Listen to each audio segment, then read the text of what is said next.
Season 3 brought over some big changes, so we're gonna go over them. Now, there's a lot of changes for this season. I'm only gonna go over the ones that I find interesting, but if you want to see the changes in all its glory, I'll leave the link in the description. So the endorsements are changed to where you can endorse people on the enemy team. I actually like the fact that they brought this back, because there are times where I feel like the other team had some good sportsmanship and were just pleasant human beings. So ultimately, I want to endorse them. Plus, if my team does horrible, I don't want to endorse them. I prefer to endorse the other team, especially if I feel like some of them did exceptionally well. So this small change is pretty negligible, but I'm happy it's there. In Mystery Heroes, they're going to implement a big change. You guys remember playing this game mode and the other team just happens to spawn an army of bastions from the Omnic War? Well, that used to happen to me a lot in old Overwatch, but now the change Blizzard wants to do is limit a role to 3. The example they give is, you are Reinhardt in Mystery Heroes. Your team also includes Mercy, Anna, and Lucio. When you die, you cannot respawn as a support hero because there are already 3 support heroes on your team. You will either be respawned as a damage or tank hero. Of course, the setting can be changed in custom games, but in live games, there's a max cap of 3 heroes per role. This is actually a good change because I hate when the other team just happens to spawn a lot of annoying heroes. Like if they coincidentally just spawn a bunch of Annas in the other team, you might as well just grab a pillow because they're going to put you to sleep for the rest of the game. If you guys didn't know, my luck is pretty bad.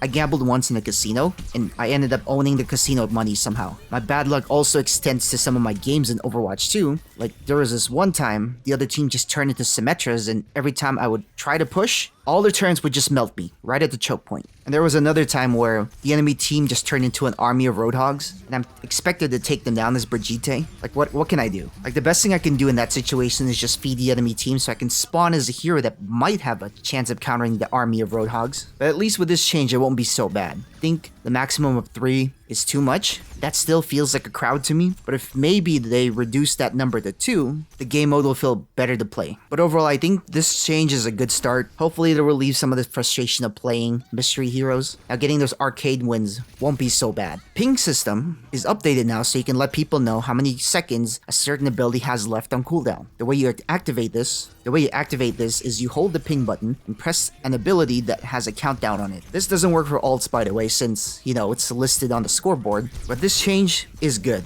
because it lets certain characters know when they should coordinate with you. So let's say you're Winston and you can't dive yet because you're waiting for your bubble to come back. Now you can communicate that information to your team without saying a single word in voice chat. And so if your teammates have a knack for strategy, the ideal play that the team should do is, hey, this guy is most likely going to dive after his cooldown is back. I should take advantage of the space Winston could create. That's what I hope would happen, but only time would tell. I'm hoping teammates will actually use this productively and not just use it as another tool to spam the team chat with. But I think this change is still a welcome addition. Anything for more communication in-game without talking, I'm game for. Of course, there is a faster way to do this. You can just verbally say it in voice chat, but I understand if you don't want to speak in voice chat. But now there's an option so you can stay silent and still communicate that information towards your teammates. Plus, this method is way faster than typing it in the team chat. So I think this change is still great to have, but I think they should have integrated the cooldowns in the scoreboard somehow. I know this might be cluttered in terms of UI design, but it might be quicker to see the information on the scoreboard than just pressing 2 keys for the individual person. At least there's no excuse for someone to blame their teammates since they didn't know. With the cooldowns on the scoreboard, they'll have the information available at any time, but in reality, they're still gonna probably flame the supports. Overwatch 2 just implemented this really big change for the tanks. So if you're playing in a game mode where roles aren't assigned, the health of the tanks are going to be reduced. So this means if you play in open queue, Mystery Heroes, or no limits, you're going to notice your tank's health got reduced. Of course, if you play regular role queue and quick player comp, the tank health won't be changed. But in any other game mode that's not those two, tank's health are gonna be reduced. And it's different per hero. So Doomfist and Junker Queen, for example, got their health reduced by a lot, which makes DPS heroes more likely to kill them easier. From my experience, when I played a game mode where the tank's health got reduced, it felt like the best way to play was to pick 3 tanks and 2 supports. And whoever had the better aim and the mechanics for the hero ended up winning. Of course, there are exceptions to the rule. When I saw McCree that had a pretty good aim, he was able to delete a lot of the tanks who just blindly just aim without shielding or anything. But I think this change is pretty good, especially if you spend a lot of your time playing arcade games. I know the tanks get a little bit too cheesy at times because of their extended health pool. So if this improves the quality of life when it plays arcade games, I'm all for it. So now let's actually go to the hero changes for the individual characters. So Risa got a change for her fall off range. It's now reduced from 25 to 15 meters. This means she needs to get a whole lot closer to get some damage done. This is a good change because I feel like Orisa was the go-to tank if you want to win matches. That might be because the damage she does from her primary fire is so good. Like, I feel like you could snipe people from afar. Now with this nerf, hopefully it might make Orisa more vulnerable to characters that excel at a distance. But I think she'll still get some playtime, but I think she'll just be more situational at best. Ryan got some big changes. His hammer knockback impulse is reduced now, which means the displacement the enemies get when you swing on them won't be so drastic.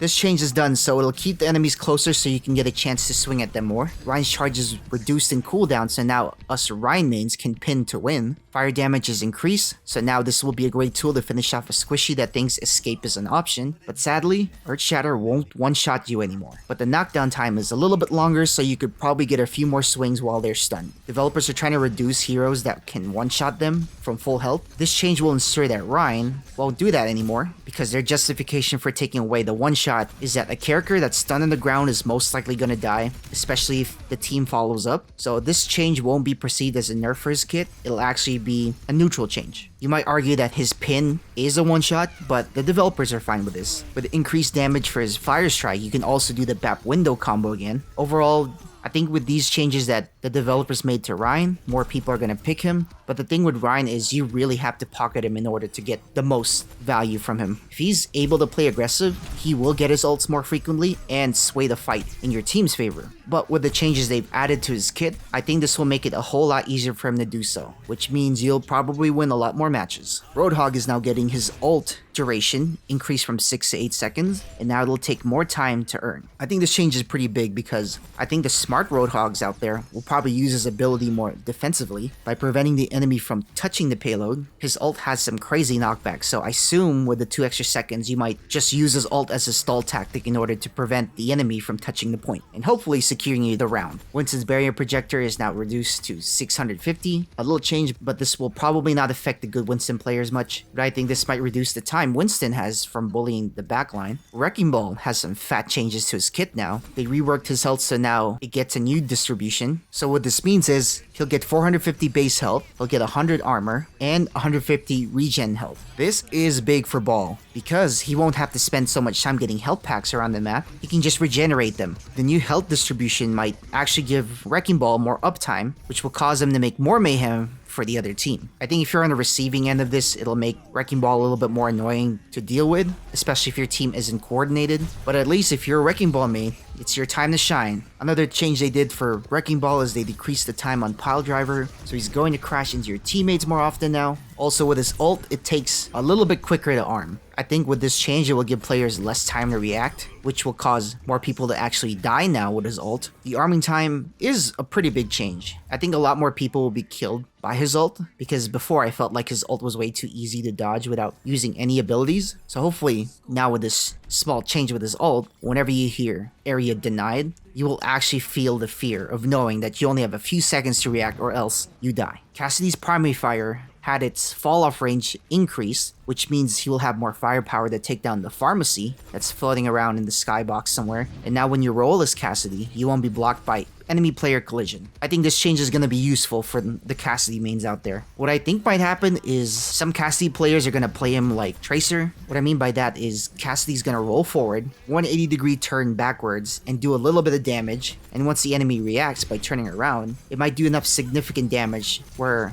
Cassidy actually gets the kill. In all honesty, I don't think any Cassidy player is going to do this, but I feel like for kicks they might give him 3 rolls or something that regenerates just like Tracer. Junkrat is finally getting some nerfs, so basically he'll only do 100 damage instead of the 120 from before. Good. Junkrat's lethality with the bomb and mine combo is way too effective. You could literally delete someone from the match, and when you're on the receiving end of this, it's just not fun to see. Now with this change, it won't be as consistent as before. So if I'm on the receiving end of this again, I'll get a chance to actually run away from Junkrat. Soldier had some really good changes. His recoil is reduced, and now it takes 6 shots before you start recoiling the gun like crazy. This change actually makes Soldier feel really good to play now. The accuracy on his gun is stupid good, so I expect a lot of people will begin to play Soldier again. You guys should definitely try picking up Soldier when you get a chance, because it's very satisfying to just hit targets with his gun, because the bullets actually go where you want it to go, and especially if you burst fire the gun, it becomes deadly accurate. Sombra is getting some changes too, I guess. Her machine pistol does a little bit more damage now, and when she hacks health packs, they increase the duration to 45 seconds before it just goes away. Nothing too significant in my opinion, although if you're getting spawn trapped by Sombra, that little extra damage might just keep you in spawn the whole game.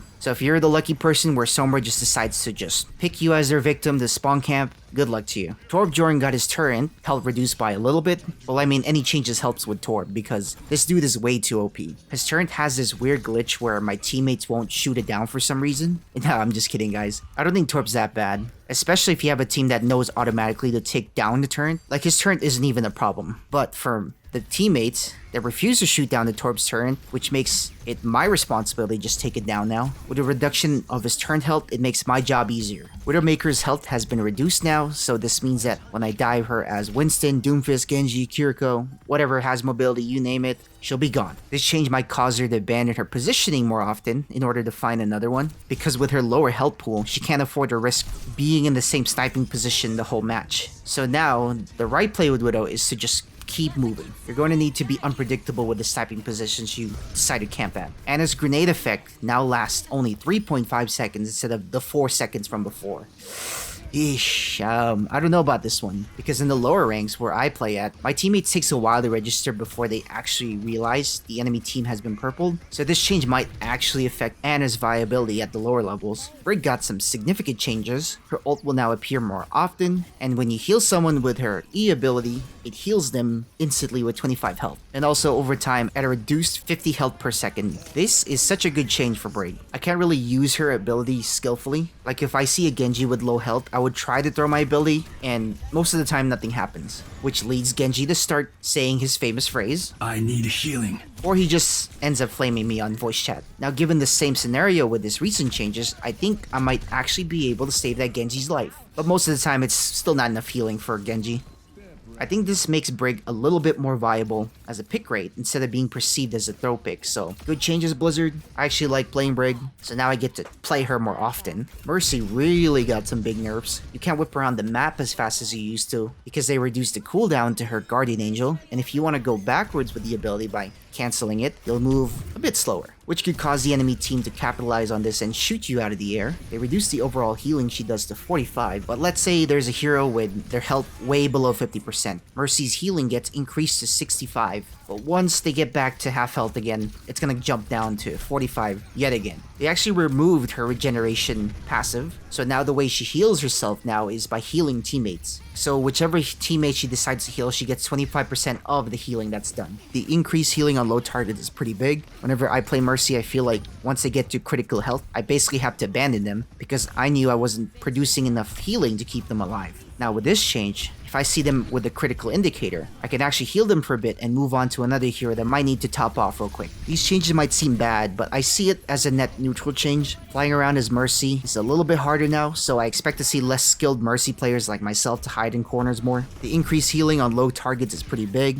Whenever I play Mercy, I feel like once they get to critical health, I basically have to abandon them because I knew I wasn't producing enough healing to just keep them alive. Now with this change, if I see that critical indicator, I can run over to them real quick, heal them a bit before I have to move on to another hero that needs to be topped off real quick. I think these changes are good for Mercy. However, I'm not a dedicated Mercy main, but I still think she'll be able to save a lot more people more often now. Zen's ammo has been increased by 25%. The Zen ammo changes, okay, this might make me spam my right click more often to get some cheeky burst damage. And, you know, if you're a Zen player, you're still gonna get jumped at the same rate. I think overall this change for Zen is neutral, but we'll see how it goes in Season 3, right? The maps are changing again, and they're adding some oldies but goldies. They are bringing back Havana and Numbani. You remember Numbani? Numbani was so fun. It was one of the OG maps in Overwatch 1, and I'm glad it's coming back. But the next one, Havana, I have mixed feelings about. But honestly, I wouldn't mind having either one of them back on the map rotation. Some maps will have a different time of day now. So for example, Havana and Arctic Peninsula will be set at night. Circuit Real and Colosseo will be set in the morning. I think I went over all the patch notes in Season 3, but there's a lot more that I didn't cover in this video. But if you want to see the changes for yourself, the link is in the description. Let me know what you guys think about the